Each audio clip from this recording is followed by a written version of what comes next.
दर्शकों, आपका स्वागत है डी न्यूज चैनल पर। हमारा नया धारावाहिक खास बातचीत में हम आपको एक ऐसे शख्स से मिलवाएंगे जो अपने क्षेत्र की कोरोना की सही स्थिति आप लोगों तक पहुंचाएंगे। कांग्रेस के प्रदेश सचिव योगेश जाट श्योपुर हमारे साथ जुड़ेंगे। योगेश जाट अपने कैरियर में कॉलेज टाइम से ही राजनीति में जुड़ चुके थे और ग्वालियर से उन्होंने LLB की पढ़ाई कंप्लीट कर अपने गृह जिला श्योपुर आए। फिर वहां से कांग्रेस जिला उपाध्यक्ष के पद पर रहे, अब कांग्रेस प्रदेश सचिव के पद पर हैं। आइए इनसे खास बातचीत करते हैं। आज हमारे साथ प्रदेश सचिव कांग्रेस से योगेश जी जाट जुड़ चुके हैं। सर, डी न्यूज चैनल में आपका बहुत बहुत स्वागत है। धन्यवाद। सर, हम आपसे जानना चाहेंगे श्योपुर जिले में अभी कोरोना की क्या स्थिति चल रही है? श्योपुर जिले में अभी प्रेजेंट में ठीक है, अभी ऐसा कोई कोरोना पॉजिटिव यहाँ नहीं है जी। क्योंकि आपको मालूम है जो श्योपुर जिला है वो राजस्थान की सीमाओं से लगा हुआ जिला है जी।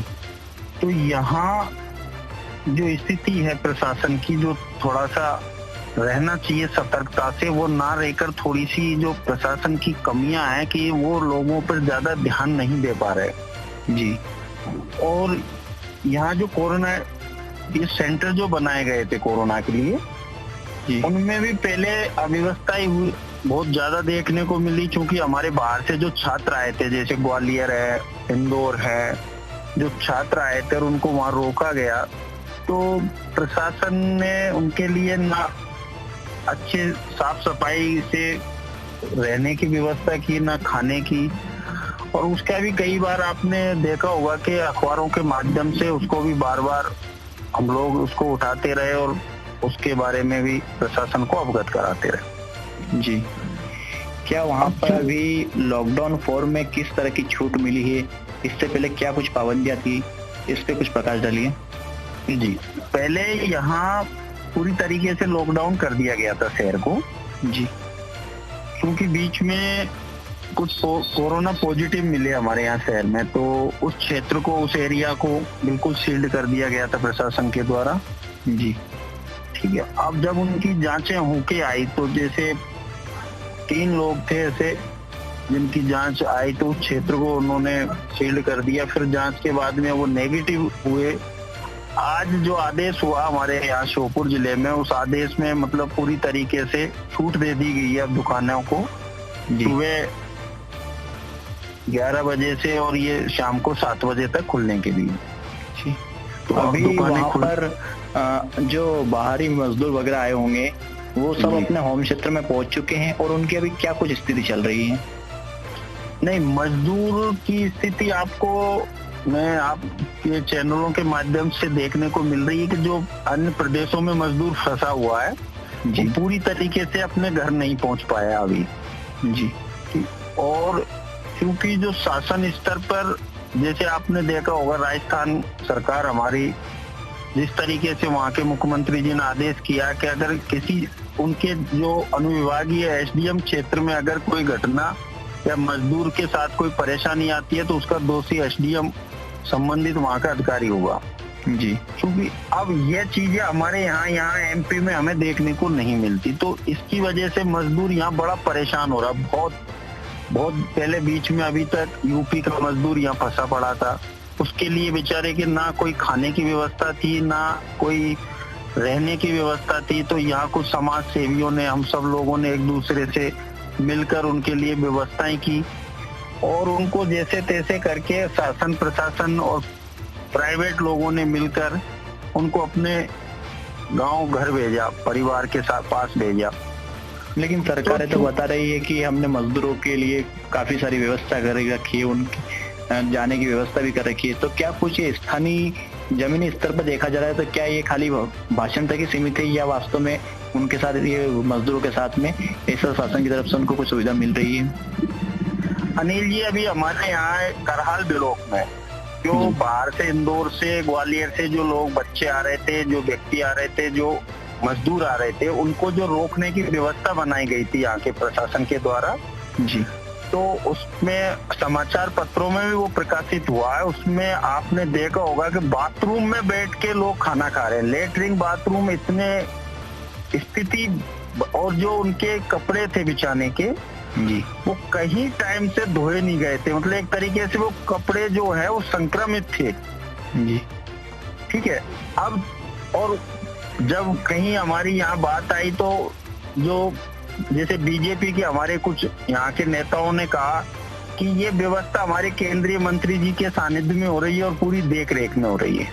जी, कुछ लोग कह रहे थे सीएम साहब का बिल्कुल बड़ा विशेष ध्यान है। तो आप लोगों के माध्यम से जब पत्रकार बंधु हमारे गए वहां, जब उन्होंने वहां की स्थिति देखी तो आनंद फानंद में प्रशासन ने उन व्यवस्थाओं को सुधारने का प्रयास किया और उन्होंने अपने आप मैनेजमेंट बनाने का प्रयास किया।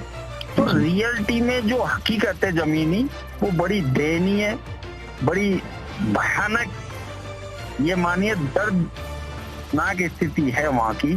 क्योंकि ये हमारा जो शहर है जी, ये इसकी ये खुशकिस्मती है और यहाँ की एक तहजीब है कि यहाँ एक दूसरे से मिलकर, एक दूसरे के सहयोग से लोगों की मदद कर देते हैं। वरना यहाँ प्रशासनिक स्थिति ये है कि जो क्षेत्र सील्ड किया हुआ था, जब पॉजिटिव मरीज मिले थे, वहाँ लोग 2-2, 3-3 रोज तक भूखे रहे उस क्षेत्र में।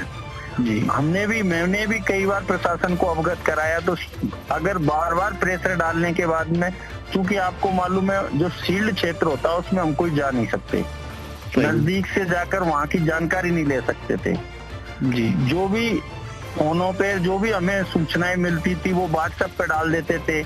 हम व्हाट्सएप के माध्यम से या वीडियो कॉलिंगों के माध्यम से जब हमने उनकी स्थिति देखी, उससे अवगत कराया, तो जब प्रशासन की ये स्थिति थी कि बड़ी मुश्किल से दबाव जब हम बनाते थे तब सुबह खाना दे दिया जाता था तो शाम को व्यवस्था नहीं हो पाती थी, शाम को खाना दे दिया जाता था तो सुबह व्यवस्था नहीं करते थे, खाना दे देते थे तो बच्चों के लिए दूध की व्यवस्था नहीं होती थी।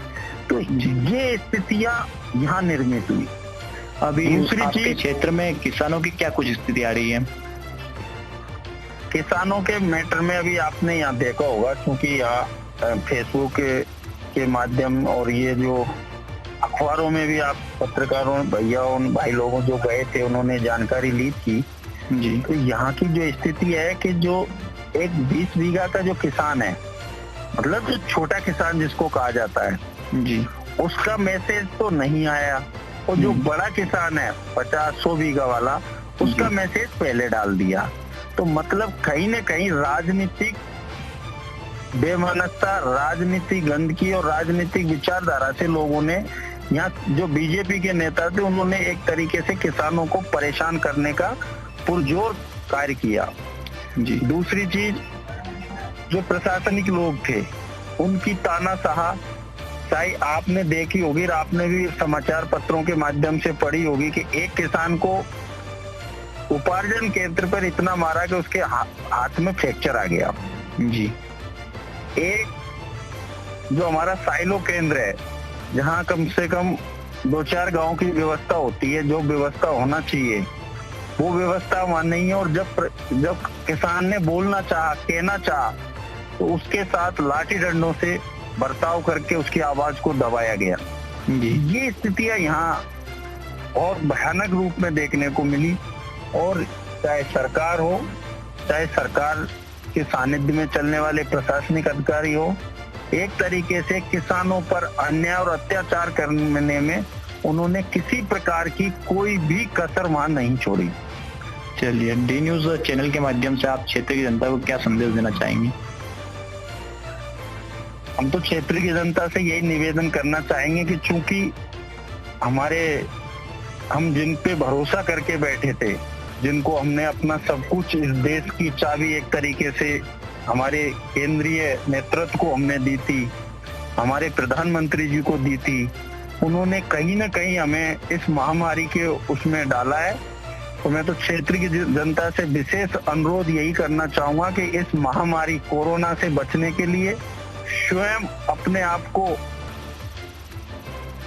तैयार रखें, शरीर खाने पीने पर विशेष ध्यान दें, ताकि शारीरिक एनर्जी अपने आप में इतनी जब मजबूत रहेगी तो कोरोना हो या आज का जो राजनीतिक गंदा वातावरण है, दोनों ही आप क्षेत्र की जनता पर कोई दुष्प्रभाव न कर डाल पाएंगे।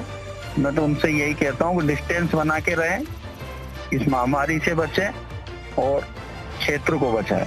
जी योगेश जी, हमारे साथ जुड़े रहने के लिए बहुत बहुत धन्यवाद।